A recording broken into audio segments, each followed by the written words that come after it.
Okay guys, it's time para sa ika-4 na bansa. Una ang Hong Kong, Macau, Taiwan, at ngayon ay malay ko, Malaysia. Bye!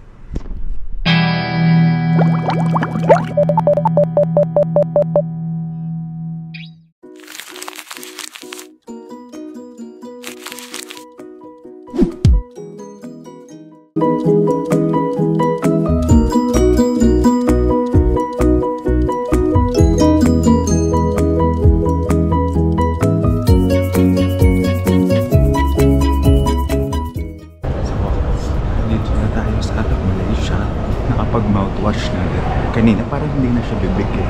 Tulog tapos yung food pa kanina.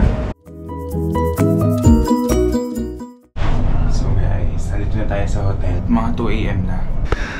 Pero okay naman yung hotel. Amoy insecticide lang, may baygon. And it's so mainit. So hi guys! Day 1. Gutom na ako. At ang mga mall, 10 AM. It's 9:42. Gusto ko rin ng kape. I'ma be there without coffee. I need to buy new shoes. Mali yung dinala kong sapatos. Ito yung luma ko. So, papaltosin ako na ito.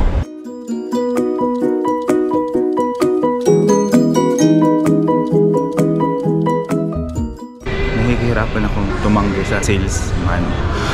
People pleaser ba? Hindi ka ako nang bilhin yung NBA na sapatos kasi sinuot ko na lahat-lahat. Pero yung isang kulay yung gusto ko, ay walang size ko. Buti na lang, bumalik tayong hotel kasi nakalimutan ko magdala ng shades. Kahit cloudy, pero syempre, dapat astig-astig tayo sa shades. Sayang ang binayad sa Baobab. Napansin ko lang na parang mas grab-friendly dito, pati yung prices, kaysa mag-trend tapos hassle pa.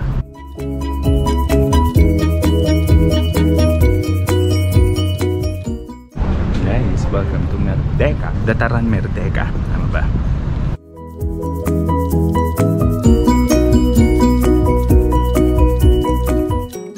Nasa River of Life ako. Na-expect ko kulay blue yung tubig, malinis, mabango. Nasa Guada lang ako guys.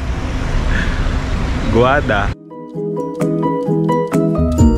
Ano ba yun? Artista. Nagpipictorial sila tapos lumapit sa akin yung staff. May sinabi. Uy! Kukulit ng extra. Joke lang. Nakaharang ata kasi ko. Maraming bawal dito sa River of Life. Pero nakakagulat, bawal maglaplapan. Conservative yung country kasi. Funny lang.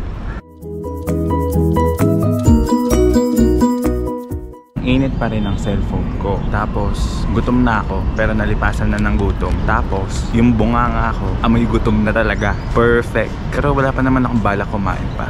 Kaya pa to. I have 2 stops left before I eat lunch. Kahit alauna na. Perfect.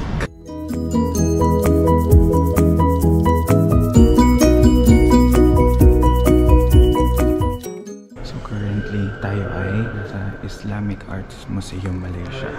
Tahimik, hindi ako makapagsalita maayos. Pero ang gaganda ng building structures, architectural structures, lahat. Kabog. Ang ganda rito. Parang there's something unique sa Islamic architecture. Museum Day. Dahil yun talaga ang aking pinupunta pag naglilibot. Kailangan may museum. Puro na ako content para sa TikTok. Hindi ko na natignan tsaka nabasa yun nandito sa museum. Buti na lang tapos na ako mag-content. Mag-picture tsaka yun sa mga pang TikTok. Bawal pala talaga yung tripod. Tripod yung ginagamit ko kanina pa mula 1st floor. Ngayon nasa last floor na 4th floor. Buti na lang tapos na.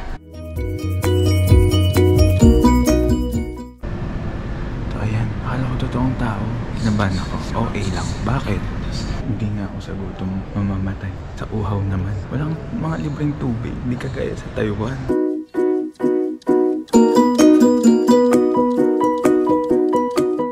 Perfect talaga. Ulan na ng malakas.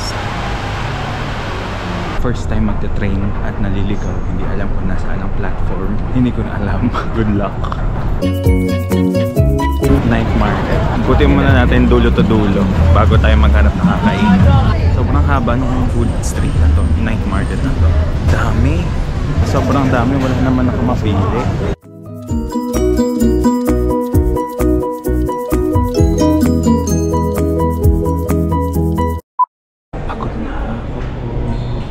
so tired. Ang ating steps ay 15,000. Konti na lang, konti na lang.